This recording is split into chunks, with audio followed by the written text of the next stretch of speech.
One of the main things is we hear hunters say, that the lid holds water. That's correct. The lid is concaved in quite a bit. The reason why we did that is for bears. We've had several bear in Arkansas actually tear our unit off the tree. We only used one strap at the beginning, and they would tear it off the tree, roll it down the mountain. We'd end up finding it, bringing it back up. But what we found was the deeper the concave in the lid, the stronger the barrel was. If we had a lid that was flat, that the water would run off, then the bear, once he got it off the tree, it's easier for him, once he jumped on top of it, to bend this in. And once this is bent in, then the feeder's pretty much just about destroyed. It's going to take a hunter or individual who bought the feeder quite a bit of time. But if only this part bends, you just take a hammer, knock it back out, and your feeder's still operational. So with that said, a lot of hunters have to remember our units are made of 18 gauge steel. We have one right now in Arkansas that's almost 4 years old. We leave all our units out in the woods. Do they rust? Yes, they're made of metal, not plastic. That's the, I guess you could say, the other side of the record there. It will rust, but it's more durable. How long will it take to rust through the lid? We don't know that. But I have a 22 gauge drum that's sitting in the back of my house that's about 10 years old. It's still waterproof. So with that said, yes, our lid's gonna rust. Yes, it's gonna hold water. But for the purposes we designed it, I think far exceeds the water issue. Another issue that we've had, a couple people call in and say, well, you say that your unit is varmint proof. Well, what we mean by that is damaging the feeder. Are the coons going to be able to get in there with their paws and get a little bit of the food? Well, of course they are. Their arms are able to reach in there, but that's why we made this opening so small. We also have to remember that the spinner and the opening of the corn sets a minimum of 11 inches to the back. So can the coon reach in here if the unit is on the ground? Yes. Can he eat a little bit of the corn, get a little bit of the corn out? Yes. But what we recommend is this: if you have a bad coon problem, all right, you got a lot of them, we recommend that you hang it. All right, this enables them to just stand in front of it and reach in.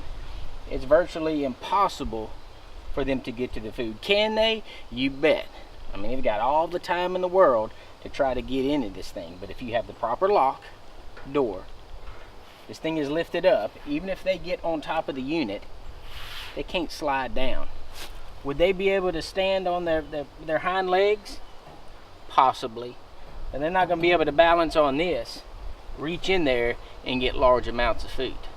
So, again, if you have a bad coon problem, hang this thing on a tree or a post and watch them have a difficult time getting to your feed. Another thing I'd like to mention, and I know this sounds crazy, when we were hunting in Oklahoma these past 2 years, we would set these things on the ground and feed because the trees aren't that big out west. And as crazy as this sounds, we've had several of our feeders, while hunting them, the corn we noticed was getting lower and lower on some feeders, and we couldn't figure out what it was. Well, we actually set a camera up because we actually thought the coons were eating all the corn. And come to find out, it was mice. Thousands upon thousands of mice. And I know that sounds crazy, but if I wouldn't have witnessed it on the camera, I wouldn't have believed it myself. So with this unit on the ground, the little field mice, by the hundreds per night, were jumping inside the unit, crawling to the back, grabbing the corn and taking it out. So, if you feel your unit is losing corn quicker than you think, make sure it's not on the ground, because that's the one thing that will steal your corn quicker than anything is the mice. So that's why we recommend, you know, the second thing. Use your tree bracket. Pick it up off the ground. That enables the mice, even if they climb up the tree and they get on top, they're not going to be able to slide down and get in. Same thing with the coons. We've got tons of pictures with them standing on this, unable to get down here to get to the corn. So just something added, as crazy as it sounds, it's the truth. So just consider that the next time you're losing corn quickly and your feeder's on the ground. Another thing is, and we cannot stress this issue enough, is lock your door. We have hunters at least once a month call in and say, you know, the hog's got my door open, pull my timer out. You know, the coon tore it open, the bear. Make sure you put a good lock on the front of this. And once again, our unit is only as good as you secure it. You know, some places all you'll need is a pin lock. Like that. If you don't have bear, if you don't have hogs, you can even use these types. And screw. And third but not least, you can always go to a lock. Unlock it. But it is all welded, 4 points, 3 and 6. So another issue, before I forget, is that we've had bear actually bend the door. Even if they bend it, it's going to be in this corner right here, which shows that still, even if they bend the door, they're not going to be able to get their paw in there. So again, we cannot stress this enough. Lock your door, do not put a stick, and that way you can secure your internal parts. All right, the next issue is properly securing this for the game you're going to be hunting or the predators that are going to be in your area. We've covered the mice, as small as that is. Now we're going to do just the opposite end of the spectrum. We're going to go to the biggest, the bear. Now, in different regions around the United States, there's different sized bear. So these are the things that we recommend. Again, our unit is only as good as you secure it.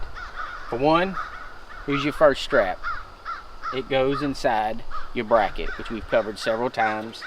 Always place a pin in there.